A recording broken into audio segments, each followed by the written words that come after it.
Welcome to today's Open Heavens Daily Devotional, written by Pastor Enoch Adeboye. Tuesday, May 26, 2026. Topic: Strength is not enough, Part 2. Blessed are they that dwell in thy house, they will still be praising thee. Psalm 84 verse 4. Yesterday we saw how Peter fell into temptation because he couldn't keep watch in prayer. Matthew 26 verses 40 to 43. Prayerlessness is one of the signs that a believer is relying on his or her own strength. Unlike Peter, however, David kept watch day and night in the place of prayer. Psalm 55 verse 17. Psalm 55 to 17. He often stayed awake at night, spending time with God and meditating on his words. Psalm 64 verses 6. He was so aware of the limitation of his strength that on many occasions in the Bible, he inquired of the Lord to know what he wanted to do. 1 Samuel 23 verses 1 to 5. However, 2 Samuel 11, where he obviously didn't inquire of the Lord but rather gave in to lust. He got into predicament that negatively impacted his lineage. 2 Samuel 12, 9 to 12. Daniel also knew the importance of prayer. He knew how much he needed God in the strange land of Babylon, and the Bible tells us that he prayed thrice daily.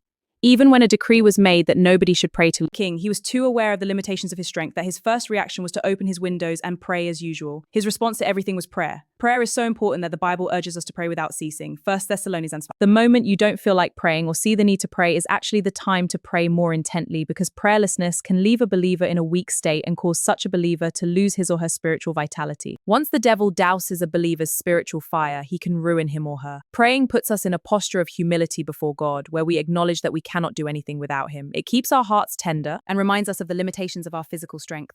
When we cultivate a lifestyle of waiting on God in prayer, we renew our strength daily, as in Isaiah 40 verse 31, and are able to overcome the devil's temptation, as in Matthew 26 verse 41. Beloved, how do you respond to life's challenges? Do you always try to solve them with your wisdom and strength first? Do you only run to God when everything you've tried fails? Do not make God a spare wheel in your life. Rather, he should always be your first resort. Cultivate the habit of praying without ceasing, and you will live victoriously all the days of your life, in Jesus' name. Key point: when you cultivate a lifestyle of prayer, you will tap into the Lord's strength daily.